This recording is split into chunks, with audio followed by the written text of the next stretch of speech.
How's it going, everybody? I'm at Oshkosh 2019 and I am living the dream.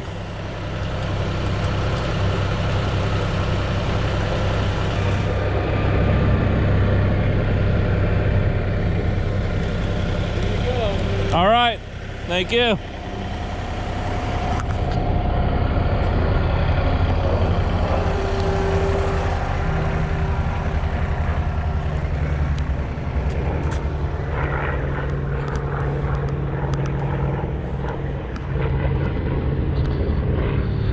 Darn, I just missed the last one. You can see it over there.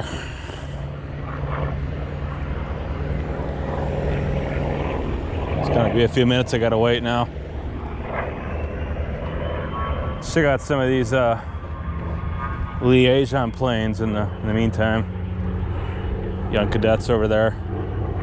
Cessna Skymasters, O2, something or other. And if you can see, there's an A-10 Warthog and an A-1 Skyraider. The last two primary ground attack aircraft that the U.S. Air Force used. That was a pretty sweet formation.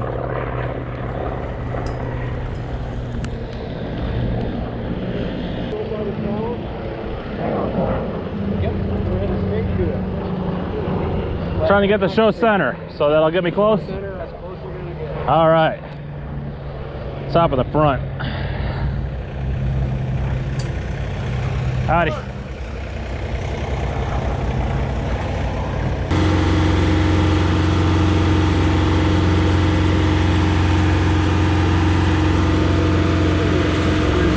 just heading around the corner. Mile stop on this tram. From this time, you can see the yellow one. They're going south down to the show. Green one out to the bus park. Please stay with us until we get inside the circle, come to a complete stop.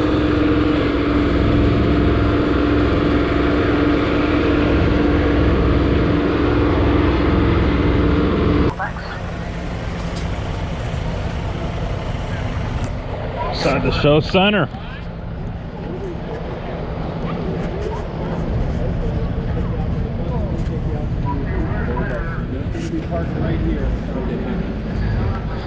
And I apologize in advance if the video is kind of like shaky and stuff. I'm carrying this huge camera around with me, and it's like strapped around my neck, so I walk kind of funny.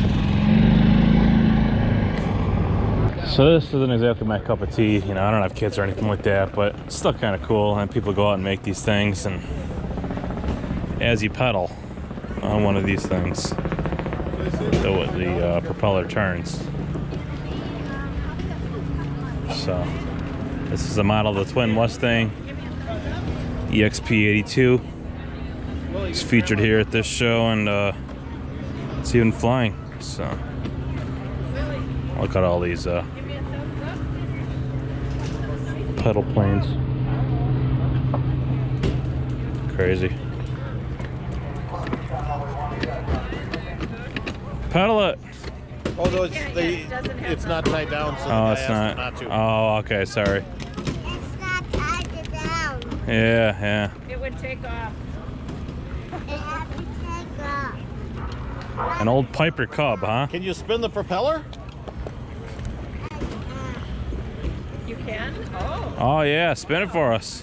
you're a good pilot. Spin the propeller. Generate some thrust. It's too hard. It's Too too hard? hard. Yeah. Oh, you're very strong. Go ahead. Start the engine. You got 4 cylinders here. I don't have an engine on. Yeah. You gotta have the engine on. This is cool. I'm not a huge fan of biplanes, but the fact that somebody's put so much work in the restoring this thing and keeping it airworthy. I mean, that's it's pretty awesome. That radial engine in there. Let's get a closer look.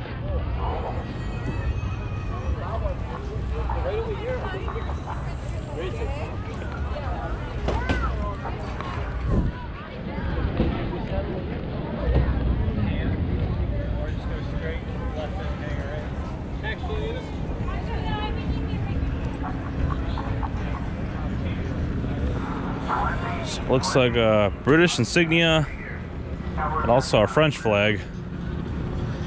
and it's from Ontario, so yeah, whatever. Now this thing looks like a space shuttle here. It's a home built. Canadian flags down there.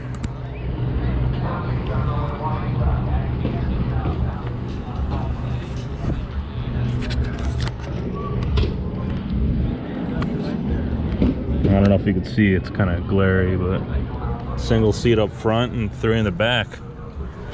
Got a stick.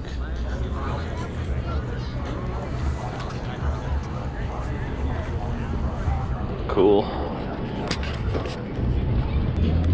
Alright, so we made it to the show center.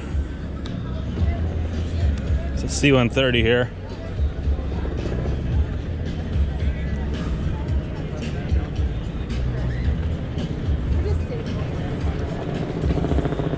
Guy chilling up there. How'd you get up there? Right up through the flight deck. Wow. Yeah, there's steps going up, and then you get in the flight deck, and there's like a couple of steps to go up. Cool.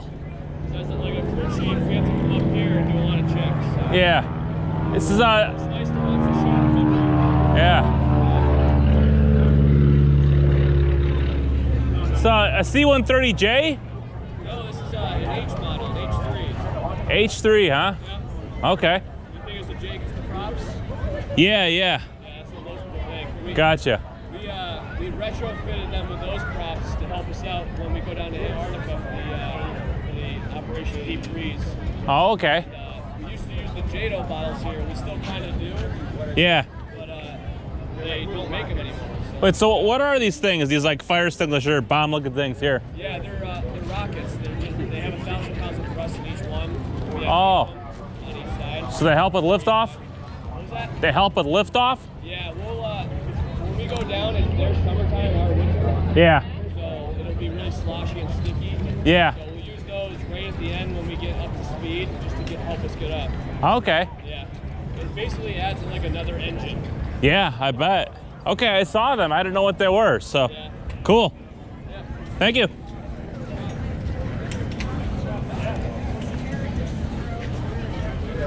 These are rockets.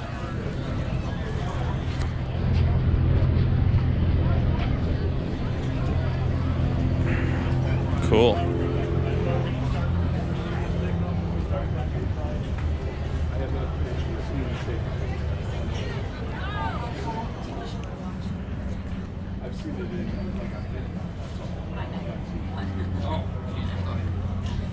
See the ramp right there.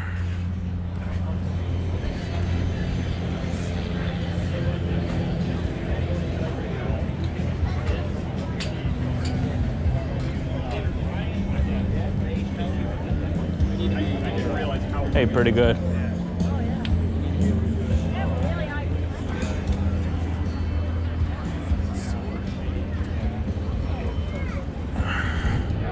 You with the plane? You with the plane? Oh, he is. Okay. Don't let her lie to you. No more tours, huh? Tomorrow. Tomorrow. Back open. We close at 4. Cool. All right, thanks. Speaking of, see that yellow demo earlier?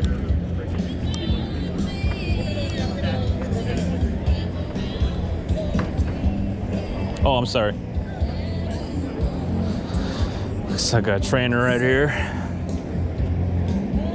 I think other countries still use these as combat aircraft.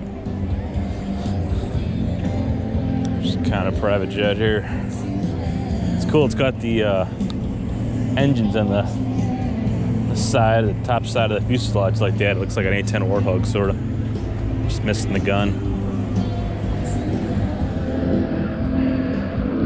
And the star of the show is this brand new 747 that is owned and operated by UPS. It's a cargo version. I went inside of it yesterday, and I may go inside it again today. We'll see what happens. The line's not the line doesn't take too long, so.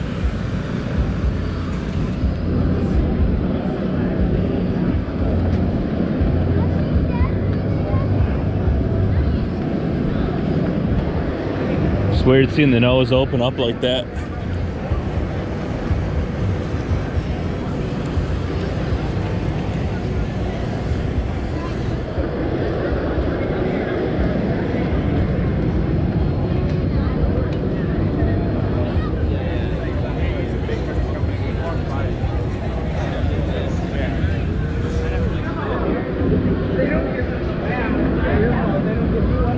Hey, look, it's another Piper pedal cub. Pedal Piper cub.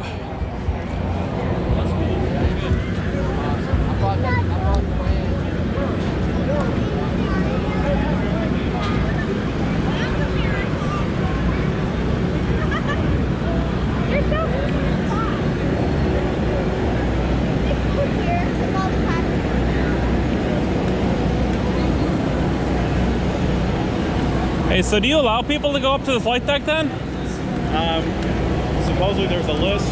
Yeah. And I have no idea who's on it or what. I'm not involved. Oh, really? Yeah. Yeah. It's just not big enough. Do you know how to get on the list? You gotta be like a magazine photographer, or really? Yeah. So what are you doing? You got a fancy camera there. Yeah, we work the communications department for the airline, so we're doing a bunch of videos, just kind of on the whole event here in Oshkosh and the Dash 8 band here. Cool. It's kind of what I do too. So, yeah. Very nice. All right, well, take care. Yeah, you too. Yeah.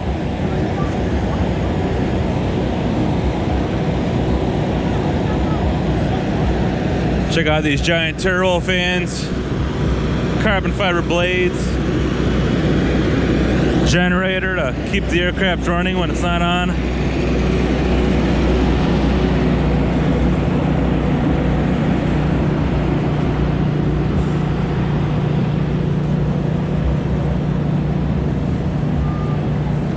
There's a old trainer. Can't think of the name right now. Looks like it's civilian operated, maybe.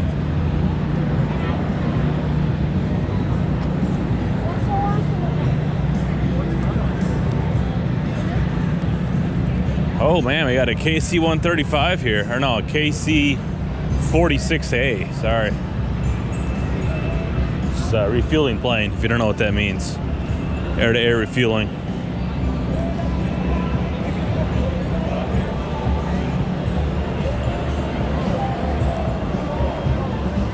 How we doing? Good, how are you today? Pretty good. So I thought this was a KC-135, but then I read the sign and it says KC-46. So. Big brother, the new kid on the block. Oh, is it a newer model of it? This is brand new, so it's based on the 767. Oh yeah? So about 20% larger than the 135. Okay. This actual airframe is delivered about 30 days ago to the Air Force. Wow. So it's almost brand new. Yeah. Showroom fresh, yes. Okay. Have you done any air-to-air refueling yet or not? We Or have. training or We'll like? do an initial test. We have 8 aircraft. We're based at McConnell Air Force Base in Wichita, Kansas. Okay. What kind of planes have you refueled so far? Mostly C-17, F-16, KC-46. It's also receiver quad, so we've refueled each other. Yeah.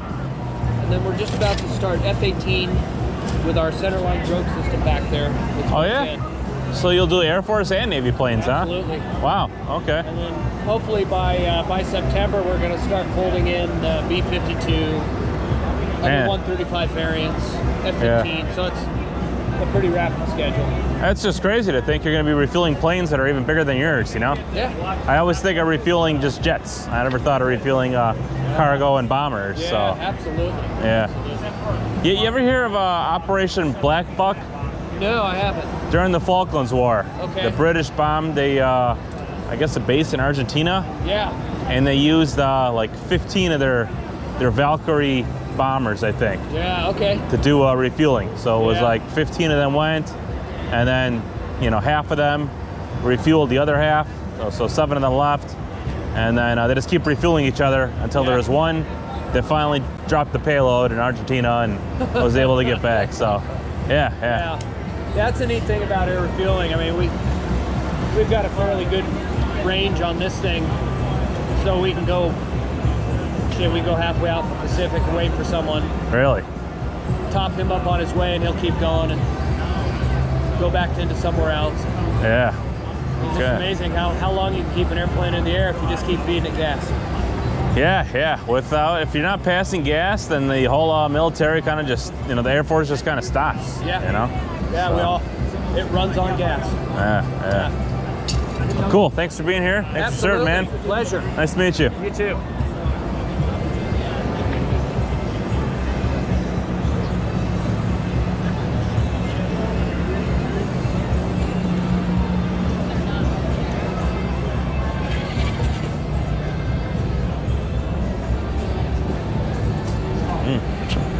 Sexy female crew members there.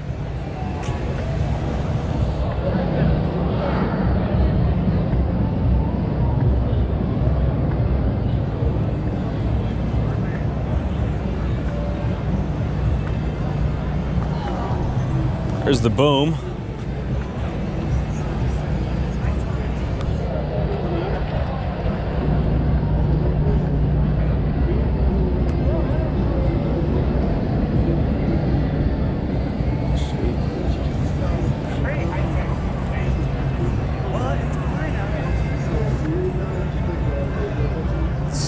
I think this is a Huey helicopter.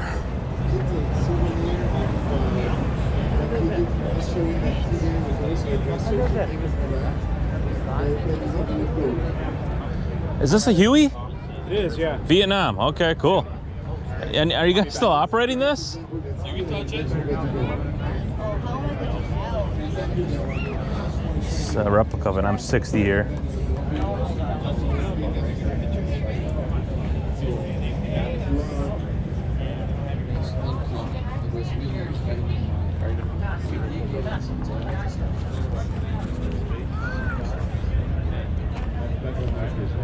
But they are not the only announcement we wanted to do at this first show. We also had the 940, the new baby family with automatic gas and out there, which is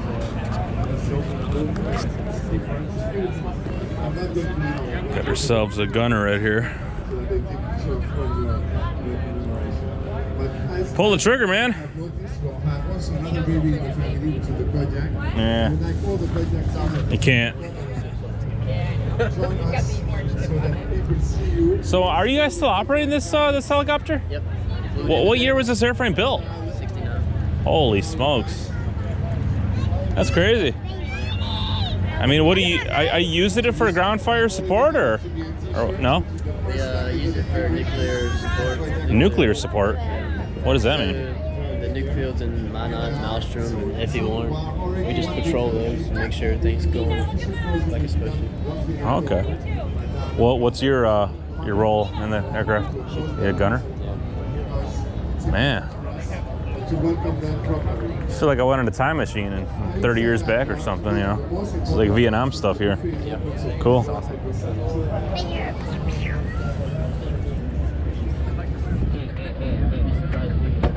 Oh, look at all that stuff. A lot of modern avionics in there. Not at all. Cool. Here we got a Chinook. This is also a really old aircraft. As far as I know, it's kind of the Army's main transport helo. Those dual rotors. Spinning counterclockwise.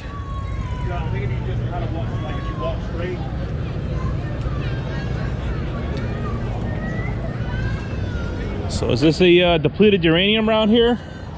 So we haven't used those since the 90s. Oh, really? They came out with an incendiary round, an HDI round, a lot more effective, a lot more cost efficient. Okay. So the incendiary round is designed to like start something on fire then, or?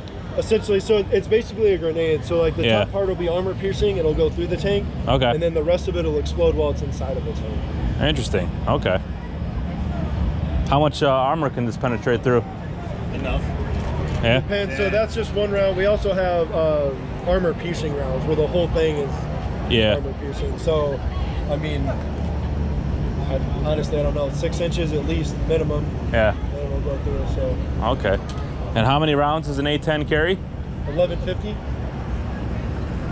And it could deplete itself in like 20 seconds if I wanted to. Yep. Yeah. So what do you guys do on the crew? So we're both crew chiefs. So anything maintenance related. Anything maintenance? Okay. Tires, engines, putting gas in it, looking it over every day. Yeah. Anything and everything. I had a friend who was stationed in Saudi Arabia, and he told me one time that an A-10 could fly with only like 60% of its So there's one in wingspan Denver left. Storm that came back from the wheel over, the wing was gone. Yeah. This engine was gone, and from the cone over was gone. Yeah. The whole left side of the airplane basically wasn't there, and it still flew 45 minutes away.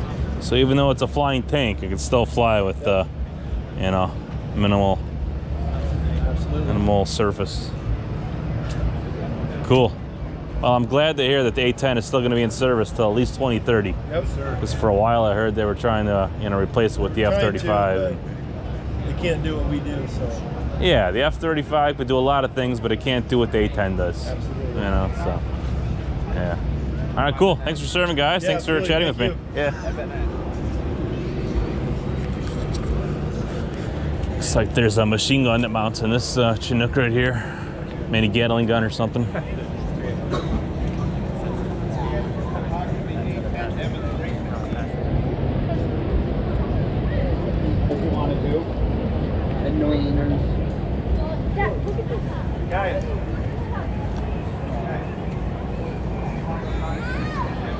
So here we have the pride of the U.S. Air Force, the Navy, and the Marine Corps. Perfect example of the military-industrial complex. We've spent like billions and billions of dollars on this thing, and it's semi-operational at this point as far as I know. But yeah, you can see they got armed guards around here. They don't want anyone coming close to this thing and taking pictures and stuff like that.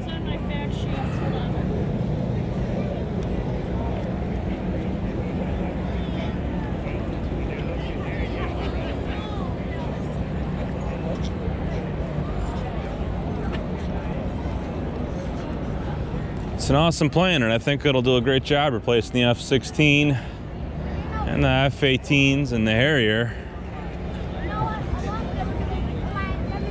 Looks sweet. 5th generation fighter. It's got that radar absorbing material on it, internal bomb bays.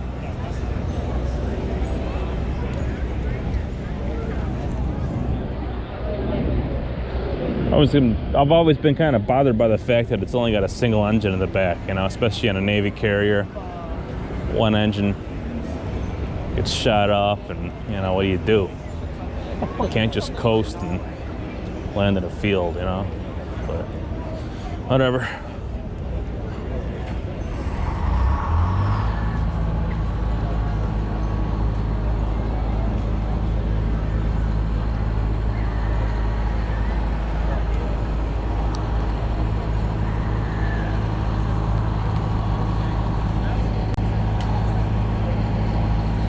Ride the lightning, I like that. It's a Metallica song.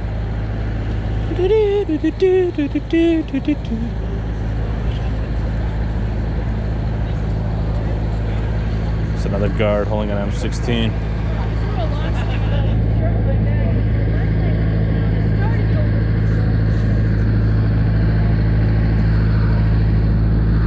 Looks like they just started a diesel generator here.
135 then, huh? Or It's a partial replacement. yeah, it's a bigger, newer version. Yeah. Good, because that KC-135, it's based on like what, a DC-4 or DC-6 or something? And 707. a 707. Yeah, So that's, we're talking like 1960s, early 60s, right? Early 50s. Early 50s. Yeah, so Wow. they were designed in 1954, and then they were in production from 57 to 64. Yeah. They've done all sorts of upgrades throughout the years. I worked on those for 7 years prior to this. Oh, really? Okay.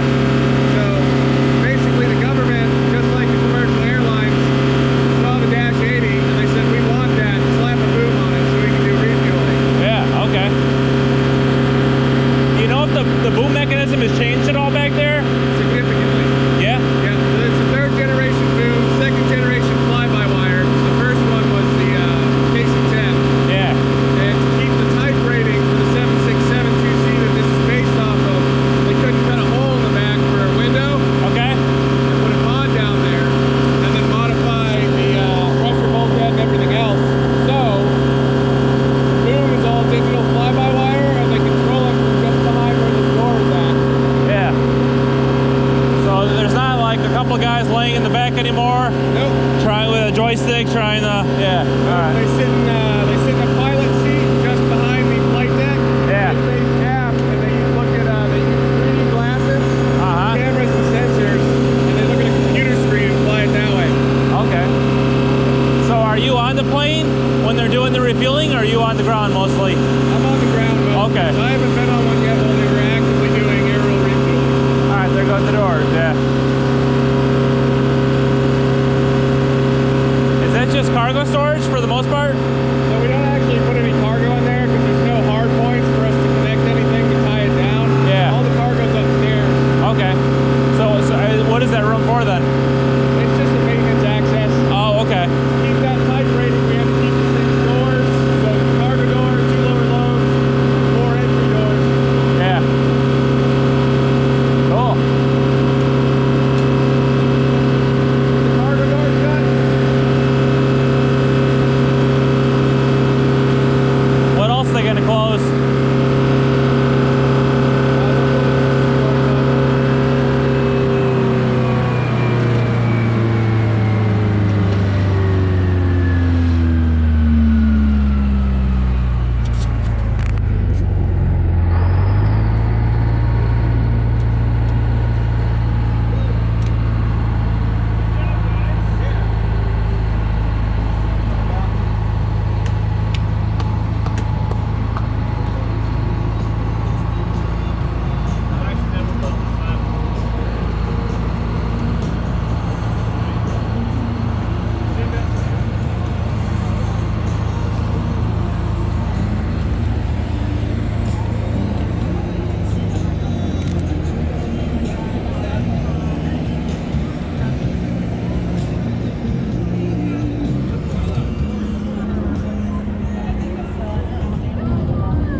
Here we got a B-17.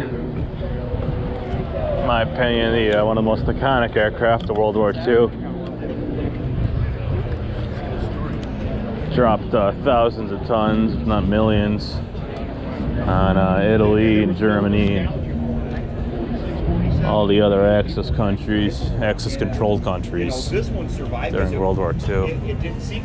And it's just a beautiful looking aircraft. I like the way this looks compared to a B-24 or B-29.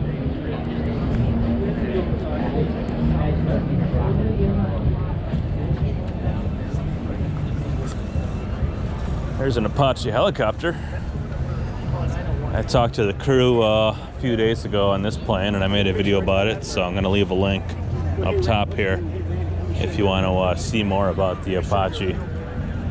This thing is just a flying gunship. It's crazy how many weapons you have on board on this thing.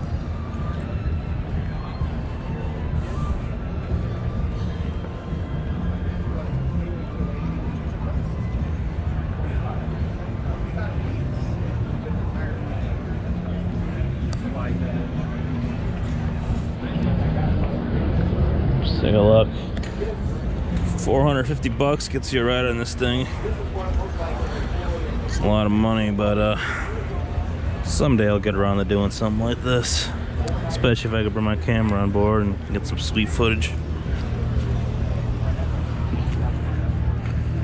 Just a ball turret,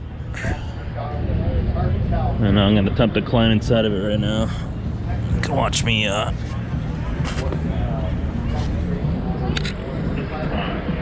Nah, just kidding. I'm not going inside there. Fuck that. Man, I would not want to be this guy. Oof. Uncomfortable and in a prime position to get shot and killed. No, thank you.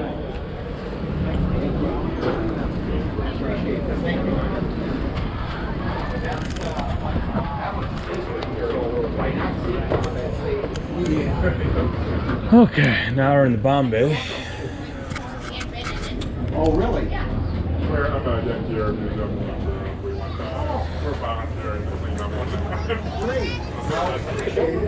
We only got a single bomb here. Looks like a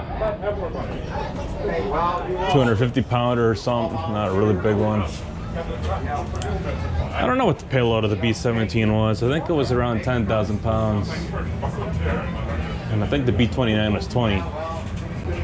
So double. Here's the bridge. It's basically like a balanced gymnastics beam you have to walk through. And it is really tight. So if you weigh more than 200 pounds trying to squeeze through that thing, it really sucks. I did it yesterday. But that's how you get from the cockpit to the you know, the gunner area of the plane. Some of the radio equipment's back there, the ball turret, and then the tail gunner, obviously. All right, here we go. We're gonna watch somebody squeeze through here. This guy's pretty skinny, so he shouldn't have much trouble, but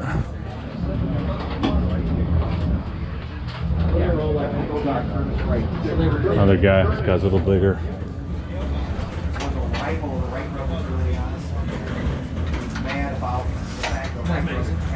Tight fit, huh? Yeah.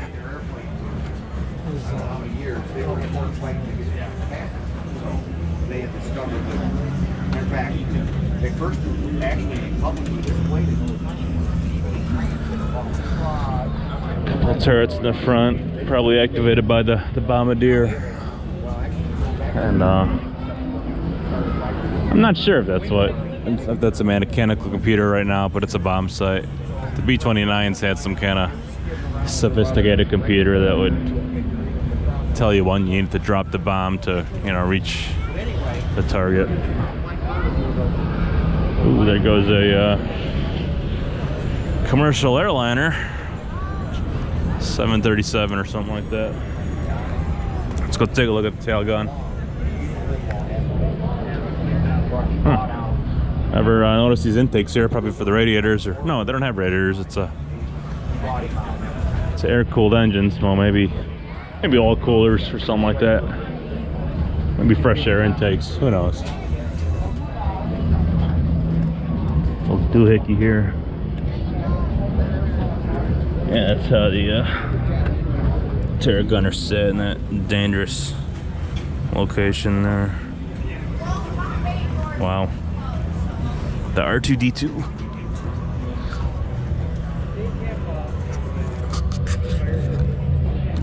Side mounted guns. We have fire suppression on the engine, but when it got this far back, it didn't help. You know what I mean? Yeah. So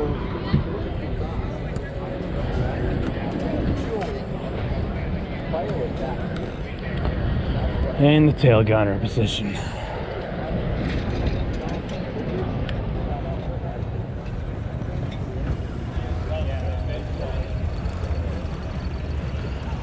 kind of sight they have there.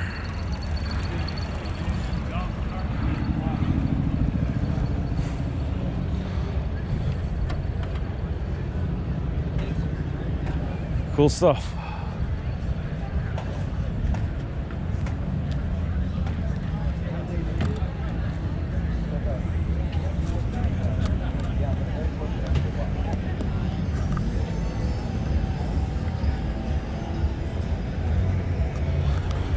So here we got a C-47, which is the military transport version of the DC-3. And this airframe happens to be really special because it was one of the leading aircraft during the D-Day invasion of Normandy. A bunch of paratroopers jumped out of this plane and landed in France back in like 1944, I think.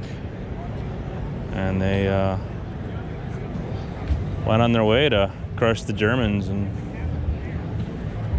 restore liberty to Europe. And if I remember correctly, this plane, it was like in the boneyard waiting to get scrapped.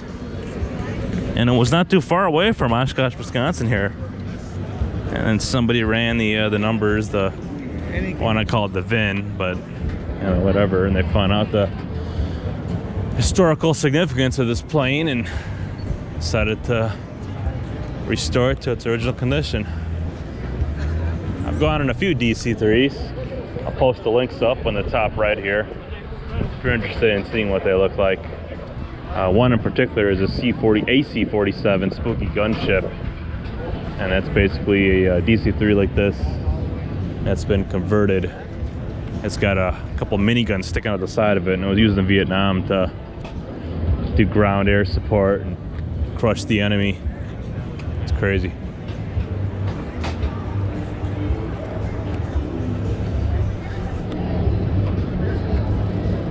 I forget the name of this thing. Really weird looking aircraft.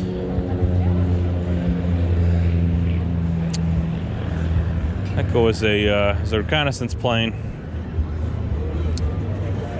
and they built it as like a prototype, and I think they decided that, you know, helicopters could do the job as well, so they just you know, forego this project here. Let's take a better look at it.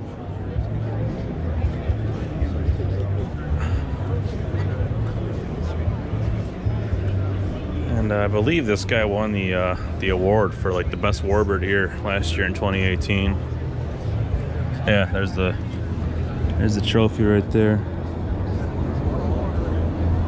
Pretty cool. And like, you got the Golden Wrench Award too. That's a snap-on wrench and like a gold coating.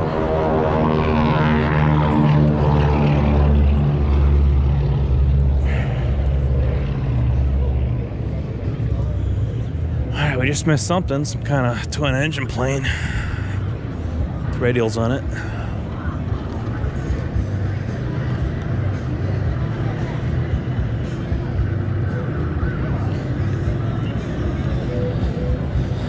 Kind of private jet here, but it's interesting because it's a pusher configuration. It's got turboprops on the back of it. Weird. And also a water bomber, flying boat. I forget what country is using this. I don't know if it's Canada or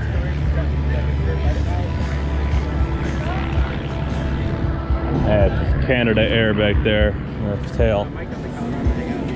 He did a demonstration yesterday.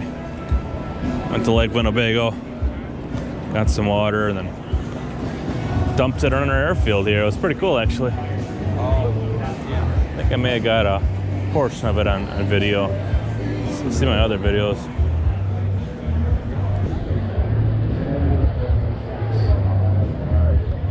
I'm guessing this thing's really old too, late 40s, early 50s. Still got radial engines in it.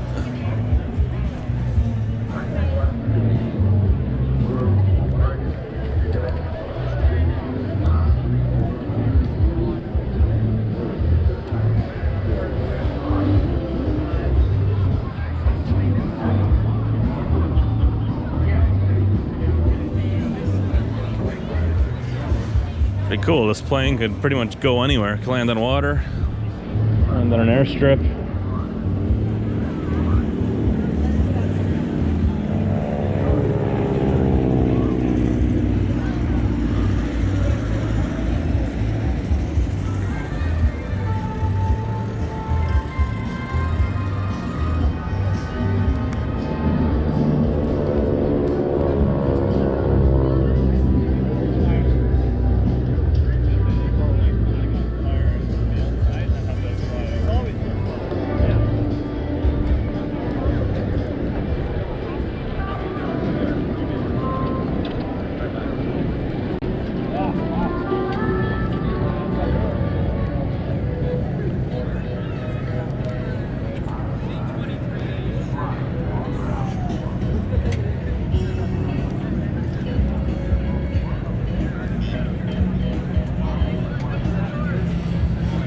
A weird looking plane here. It was used by like a fire department.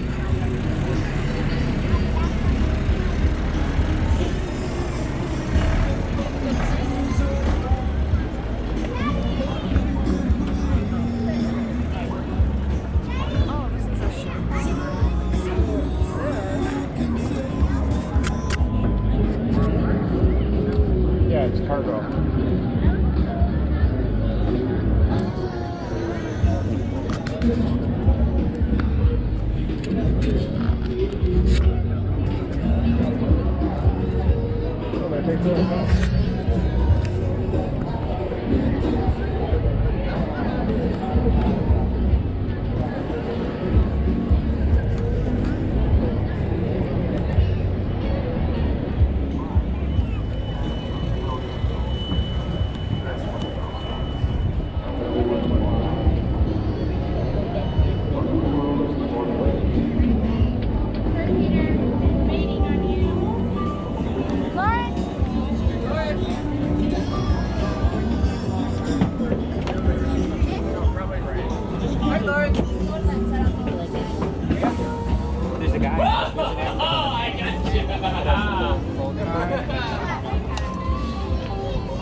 You with the plane? Yeah, the pilot. Can you tell me about it? Yeah. Go ahead. What do you want? Say, I think it was used by the Germans at one point, right? Well, used by us in Germany. Used by you in Germany, okay. Yeah, by the Air Force. And it was used by the I thought it was used by the fire department or something like that. It's now used by the U.S. Forest Service. Okay. Smoke jumpers. I mean, is it just a cargo plane, or is it a plane that people, jump out of, or? Smoke jumpers. Smoke jumpers. Yeah, Okay. these guys parachute out. So they jump into a forest fire and put it out, or what? Jump near it, Jump. Reasonably close to it. Yeah. Okay. And then drop a paracargo to them and fly back. That's our deal. Okay. In the military, they use it for hauling fighter engines. Yeah. Yeah. What year was this airframe built? 1984. Oh, so it's relatively newer. I thought it was a lot older. I thought it was 20 years older, actually. So, it's turboprops or is it piston? Turboprop. Oh, okay. Yeah. So, what other kinds of planes have you flown then? Twin Otters, King Airs, and then smaller planes. Yeah. Okay. Yeah. Neat. Can I step into the cockpit? Are you there? Go ahead. Thank you.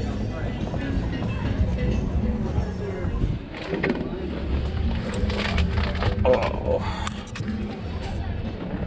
I am not a pilot, so I do not know what any of this stuff means. Tons of buttons, tons of switches. So they got a checklist here and what you're supposed to do when you take off and land. The yokes. You got some goggles and air masks here. I guess that's if you don't show a really thick forest fire. Howdy.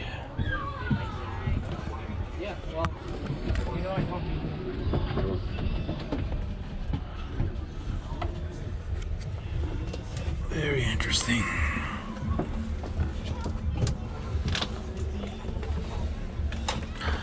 More switches. Look at that.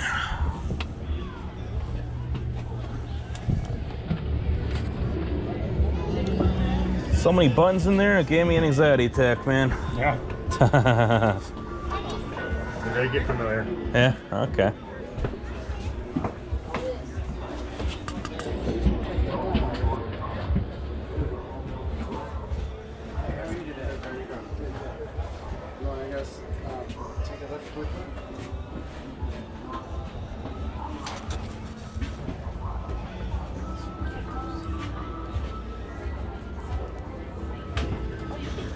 And then do the parachuters jump out the back or the side? That door right there, that door that opens. Open, it'll get removed completely. Yeah. Stone, and then that will fly around with it open. Oh, okay. Yeah, I see the parachute activators here. Is camera on? Guess they wear body cams like I'm wearing right now. Look at that. All right, let's jump out of the plane. Oh, that was a 3-foot jump right there, guys. Intense stuff.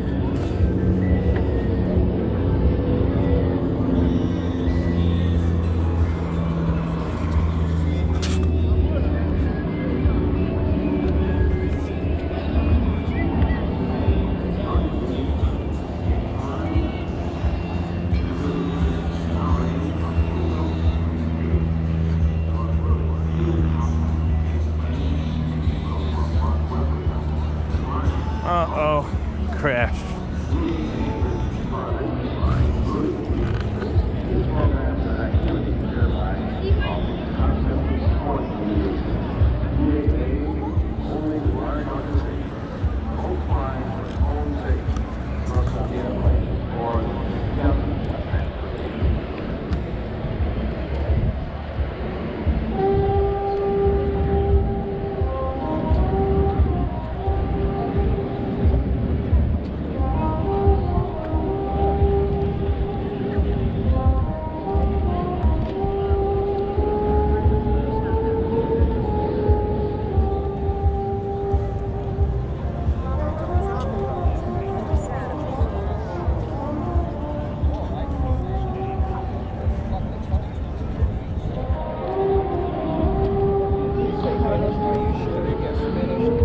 Hey, is today the night air show? Do you know?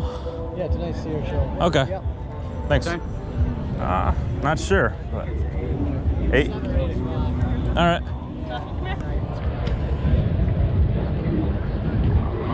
Ooh, B-25 just landed. I don't know if you can see that. But...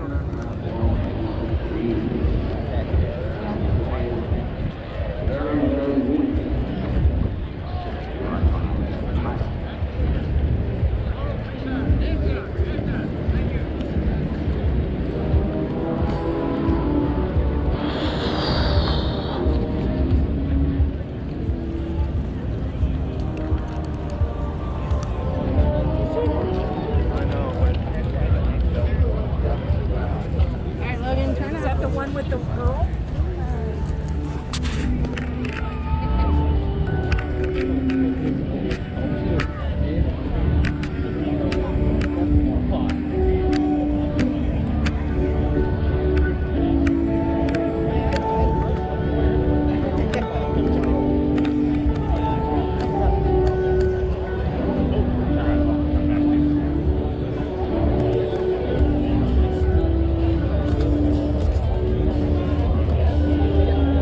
Pretty sweet VIP parties going on here.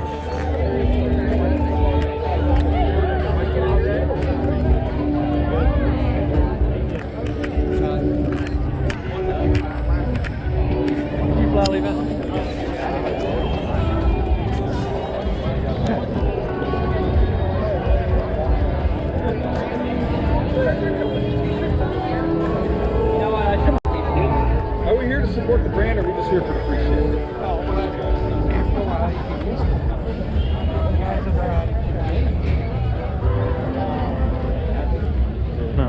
Nikon camera booth is close.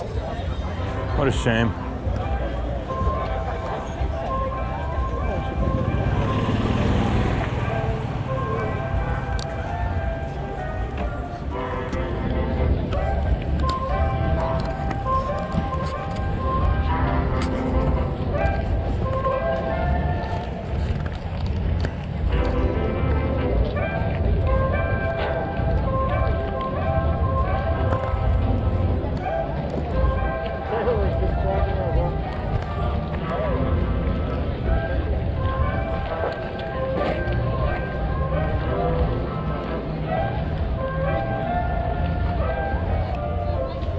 It's actually on Amazon Prime or something as a show now. The guy who's making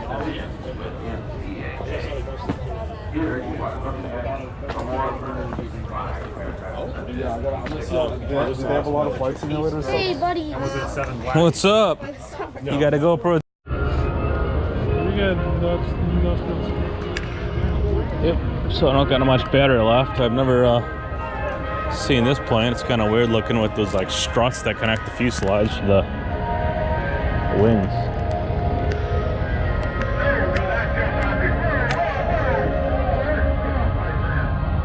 Oh, it's got a lot of seats in it. A lot of boxes too.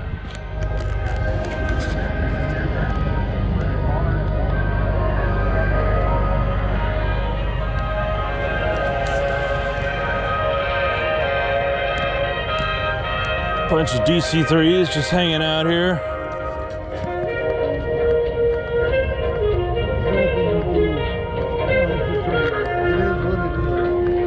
I was just looking on Wikipedia yesterday how many DC-3s are still flying, and according to the FAA, there's still 1,600 of them registered. But that also includes planes that are just like used for parts and stuff. So how many that are still active and flying is a mystery. But at Oshkosh here, I've probably seen like, I don't know, 30 of them so far.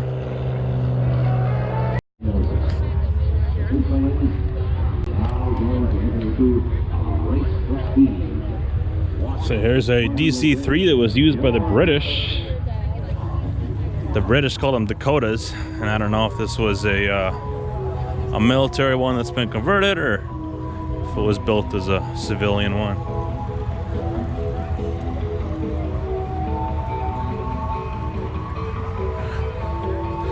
Big plane.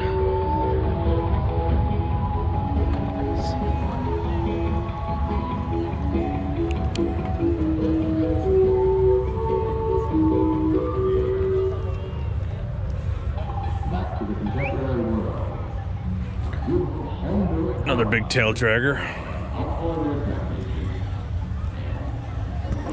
Is this your plane? If I had a nickel for every time I was asked, I would on it. Oh, really? Okay, darn. You're huddled up next to it, so I thought, you know, you were standing guard and protecting your baby. Yeah, no, Yeah. We're just using it for an umbrella. Okay. You wouldn't know what kind of plane it is, though, would you? It's a Howard something or other. Howard, huh? Yeah. Okay, so I wonder if it was kind of... From a Lockheed. Yeah? Yeah. Okay. Interesting. Kind of looks like a, you know, competitor to these DC-3s, so... Yeah. Cool. Have a nice night. Enjoy the air show. Yeah.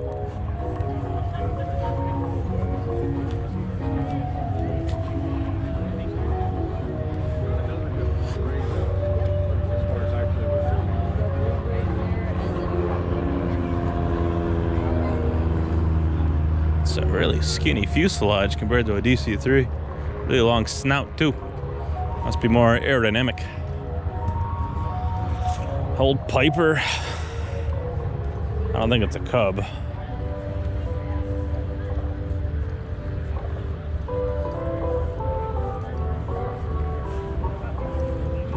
Old biplane. Don't know much about biplanes. My interest in aviation starts kind of with the World War II planes, and during World War II, biplanes are almost kind of obsolete. I think they were still maybe used as trainers and stuff like that. I think the Russians may have used the biplane in combat.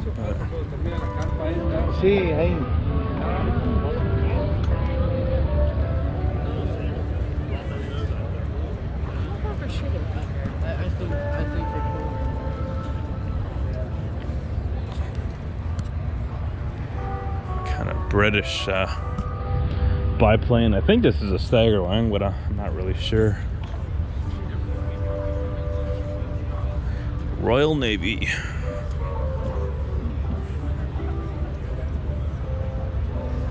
Let's see what it says on here. A British traveler.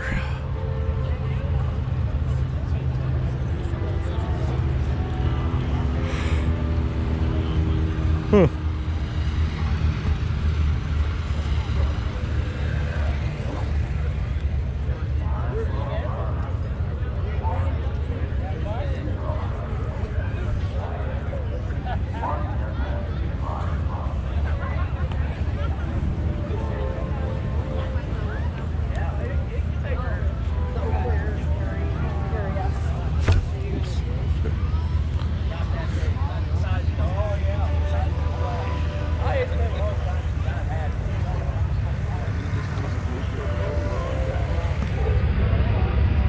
Oh, this thing looks sweet.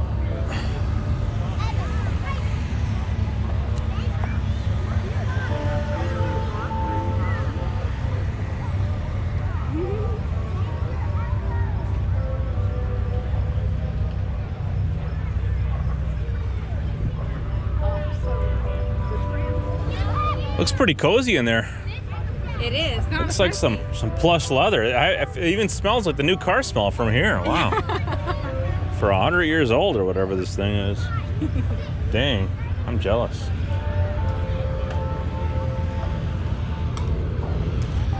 Another biplane. This one looks foreign to me. It's kind of weird seeing a biplane next to a like Segway scooter type thing. Look at that engine, that inline engine, air cooled. I don't know if you guys can see. Pretty crazy. 1928 Gypsy Moth, manufactured by de Havilland Aircraft Company. 120 horsepower. Wow.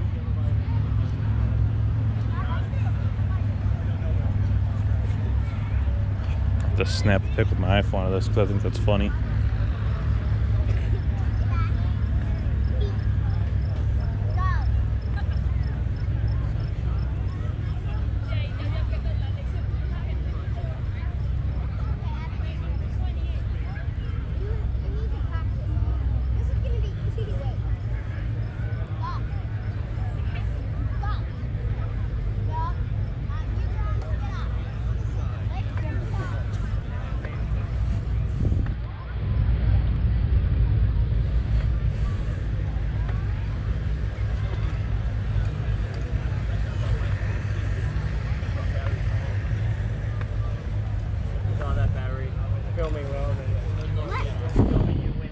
Alright, if I were to keep going, we'd see the ultralights, and those are kind of cool.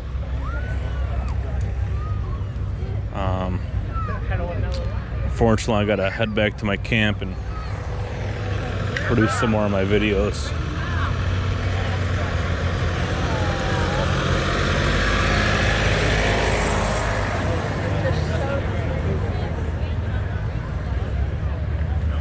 Ooh. That ice cream seems tasty.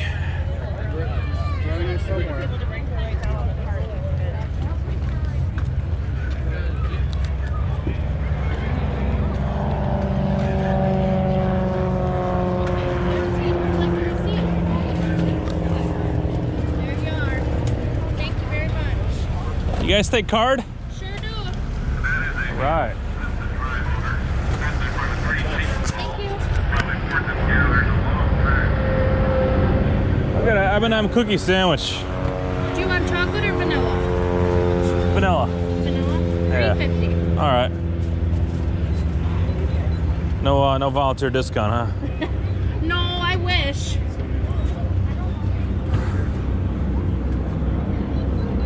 Would you like your receipt? That's all right. Vanilla cookie. Thank you. Thank you.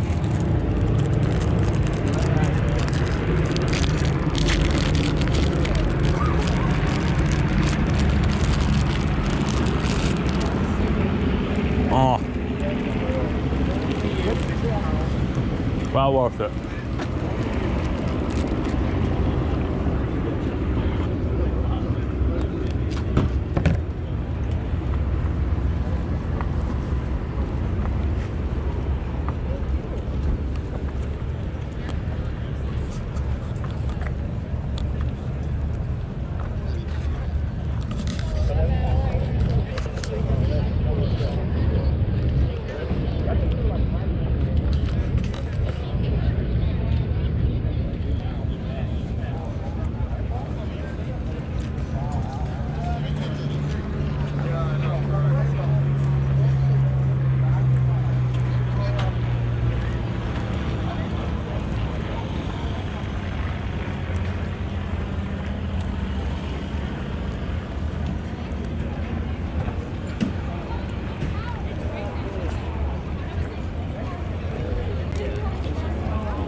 show.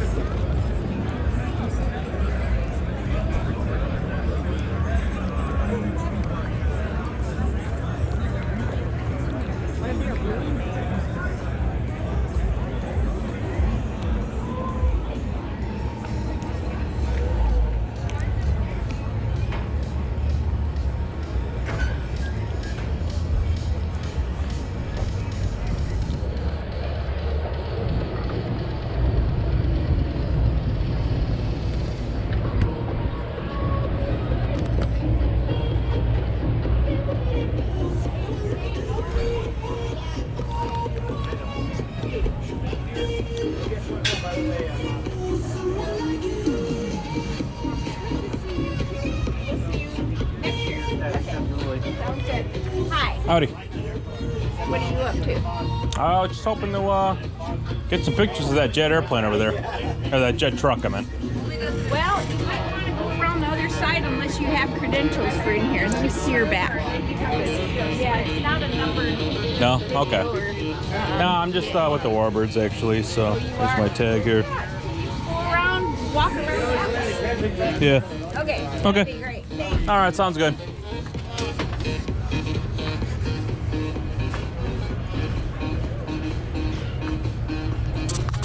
Yeah, almost worked.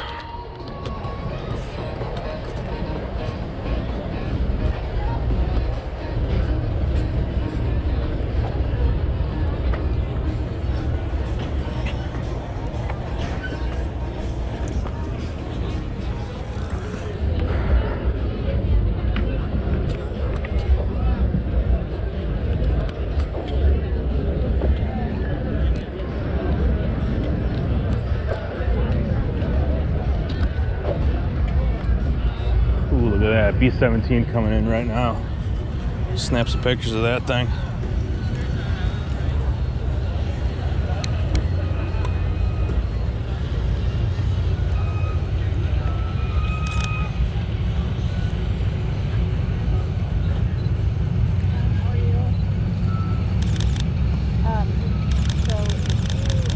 Nope. Missed it.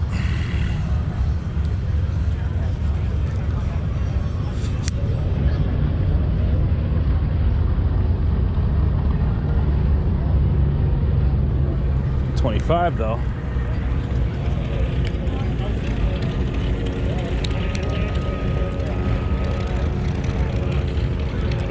Is my battery fucking dead or something?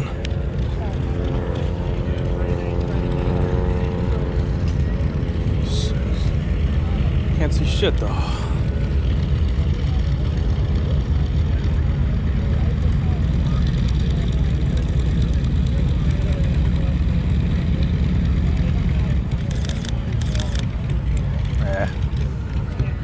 Junk.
You run into a lot of local network and funded by the Foundation. It's $1 million annually in flight training scholarships. Each scholarship is worth up to $10,000. Anyone that's interested in applying, it's all done, like I said, through the local chapter network. So chapters apply to us to become pre-qualified to run the program.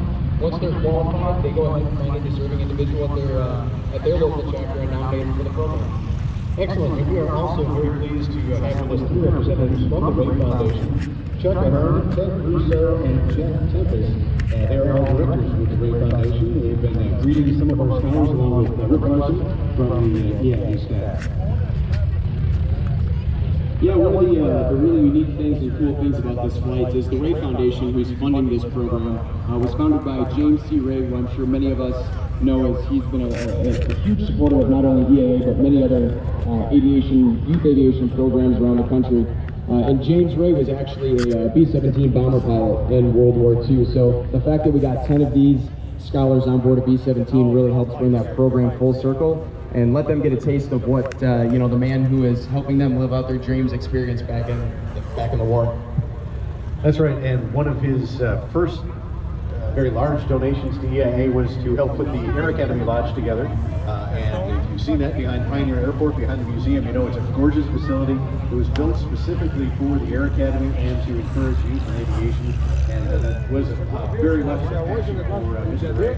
As you said, he's not only aviation programs as well. Absolutely. And speaking of the Air Academy, what's really cool is up to 75 scholars going around. Most of them are Air Academy alumni.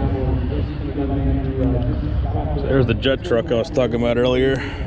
Thursday, so not only is it racing company, but also going to Air Academy. So it's with the Air Academy being 30-some years old, it's one of the longest running aviation camps in the world, and there's also fun things like the Eagles, of course, race scholars, and it's really interesting to see how EIA has stepped up to encourage. And then here's the B-25.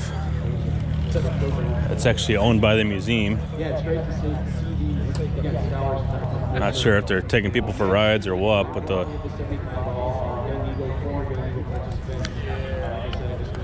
some pictures. Also, sporties, almost all of the scholars are using that for their written study groups, so very cool to see. Next one, Dave, any fun with the scholarship program?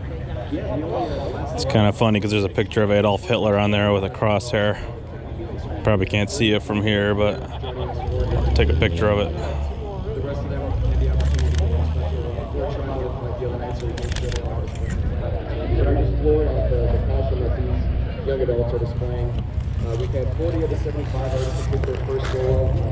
The earliest that they started was back in April, so they're making 3 We had 7 finish up and get their it's really cool to see this program which these kids in there.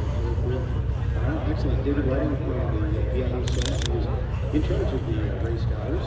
Keep up the good work and keep those youngsters going. Thanks for having us, Steve.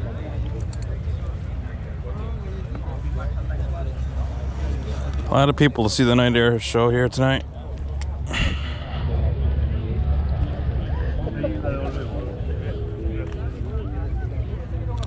There we go.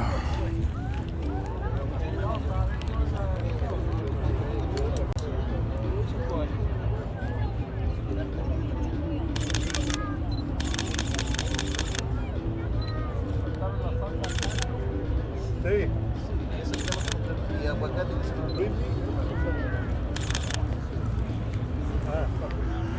Okay.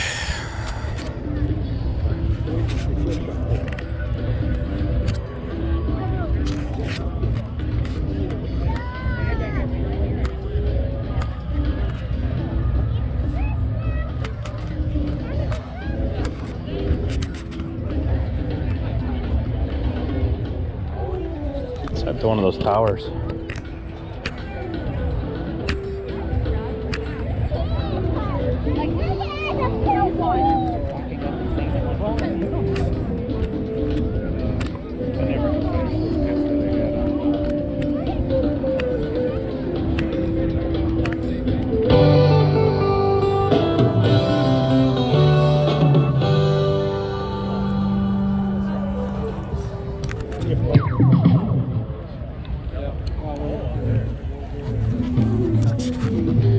Just put my sunglasses on since we're walking in the sun.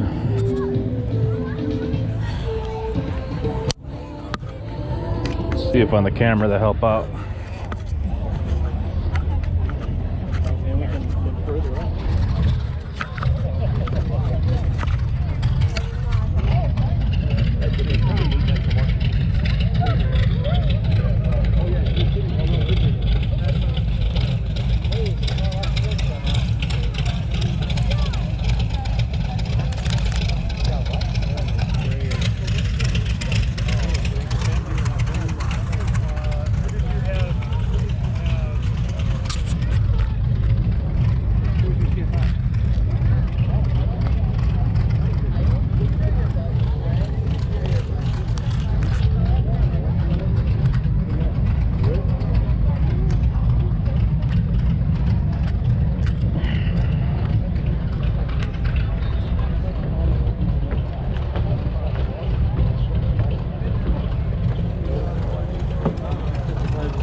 What are you in here?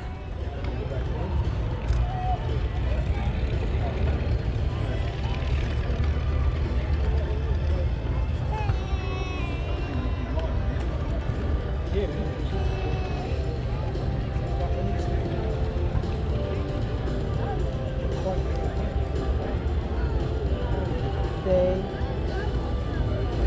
are rolling it out right now, period.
Dang.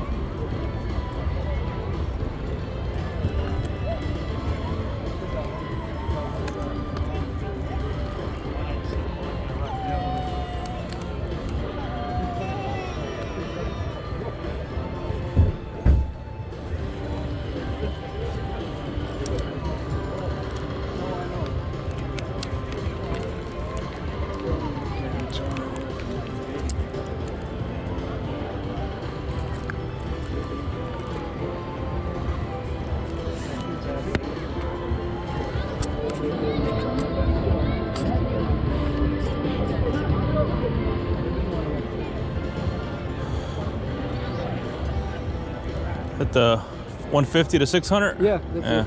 Okay. What do you have there? Got the 60 to 600, it's a new the one. newest one. Yeah. Ah, nice. But I haven't quite figured out how to use it, so. I feel the lack of wider zoom. Yeah, when you're, you know, I could still take pictures up close if I wanted to. I could take a picture of that red plane right there if I wanted to, so. Oh, nice. Yeah. But I don't know, I tried doing the calibration on it, you know, with where you got to plug the adapter into it, and I didn't have any luck, so. I just hope it's calibrated well, because I'm working with a Sony body. You're straight to a Nikon. I have a converter, you know, so. Yeah.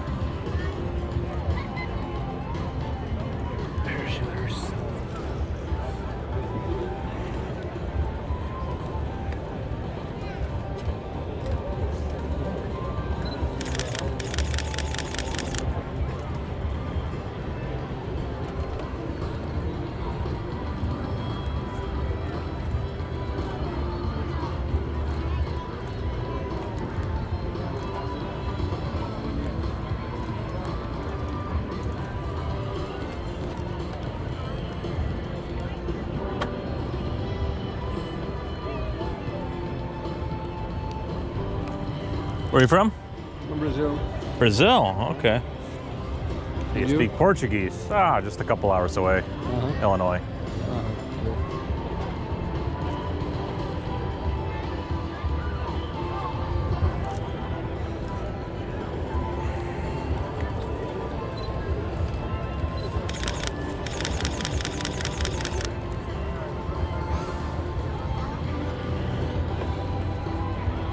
Have you watched this night show before? I've seen it a few times. Yeah? Yeah. You? What's the no the first time here. First time? Yeah. Okay. What's the yeah, it's pretty interesting. You'll see a lot of airplanes that have like fireworks on them, you know, shooting fireworks off as they're doing loops and stuff like that. So it's fun. There'll be a big fireworks show afterwards, and they might do this thing called the wall of fire, where they let off all the pyrotechnics at once, and it just goes from it turns into daylight for like 2 seconds. Really? Wow. Yeah. So I hope they do it tonight. Ladies and gentlemen, we're just any tip about photograph techniques? I'm not the guy to ask. I have the equipment, but I'm not an expert. You know, I pretend to be. So. Keith, welcome back to Oshkosh. Thanks, Steve. Good evening, ladies and gentlemen. Welcome to the Nighttime Air Show Spectacular, presented by Covington Aircraft Engines out of Okmulgee, Oklahoma. Covington Aircraft travels all over the world, repairing and providing maintenance on R985 and 1340 radio engines, as well as PT-6A turboprop engines. But this week at EAA Oshkosh is the highlight of our year. We feel blessed to be a part of this special week. We do want to take this time to thank the great folks at EAA for allowing us to participate in this event, as well as the wonderful people of Wisconsin for providing such super fantastic weather. My name is Keith Rash, and we are excited to share this evening with you. Covington is a family-owned company, and for the past 45 years, we have been the world leader in engine maintenance, repair, and overhaul. Covington is also a Pratt & Whitney Canada certified distributor and designated overhaul facility, and provide world-class corporate and agricultural services around the globe. Thank you for being here this evening and sharing this special event with Covington Aircraft. To learn more about Covington, please stop by our booth, booth 261 here at the show, or go to our website at covingtonaircraft.com. Thanks again for being here and have a fantastic evening. Thank you very much, Keith. And ladies and gentlemen, let's give a big Oshkosh thank you to Covington Aircraft Engines for helping make tonight's air show possible.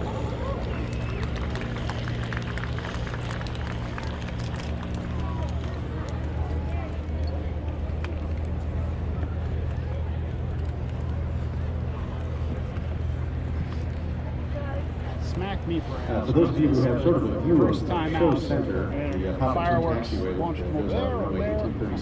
1836. They'll be everywhere. Coming out of everywhere on the way out there. Yeah. Jet-powered flying wing named the N02G. Yeah, you heard me right. Jet-powered flying wing. It's a long exposure. On here.